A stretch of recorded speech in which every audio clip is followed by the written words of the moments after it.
Sir ప్రక్రియను సీరియస్గా తీసుకొని అత్యంత జాగ్రత్తగా నిర్వహించాలని జిల్లా కలెక్టర్ బి చంద్రశేఖర్ తెలిపారు.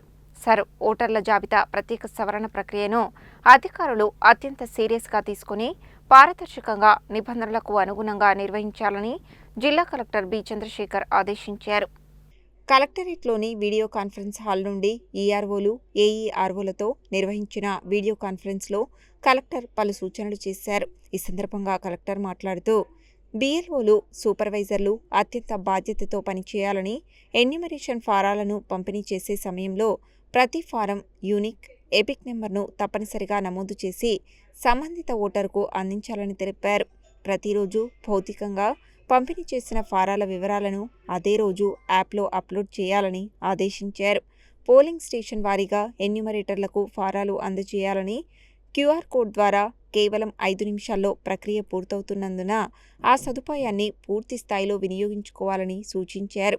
అన్ని వివరాలను రిజిస్టర్లో క్రమం తప్పకుండా నమోదు చేయాలని చెప్పారు. బిఎల్ఓలు, సూపర్వైజర్లు తప్పనిసరిగా ఇంటింటికి వెళ్లి ఓటర్ల మ్యాపింగ్ నిర్వహించాలని, ప్రజల నుండి వచ్చే సూచనలు, అభిప్రాయాలను నిర్మాణాత్మకంగా స్వీకరించాలని పేర్కొన్నారు. మున్సిపల్ ప్రాంతాల్లో అవసరమైతే శానిటరీ సిబ్బంది సహకారాన్ని తీసుకొని ప్రక్రియను వేగవంతం చేయాలని సూచించారు. ప్రతి అధికారి లక్ష్యంతో పనిచేసి సర్ ప్రక్రియను నిర్ణీత గడువులో విజయవంతంగా పూర్తి చేయాలని జిల్లా కలెక్టర్ అన్నారు. ఈ వీడియో కాన్ఫరెన్స్లో రెవెన్యూ అదనపు కలెక్టర్ జె శ్రీనివాస్, ఎన్నికల అధికారులు పాల్గొన్నారు.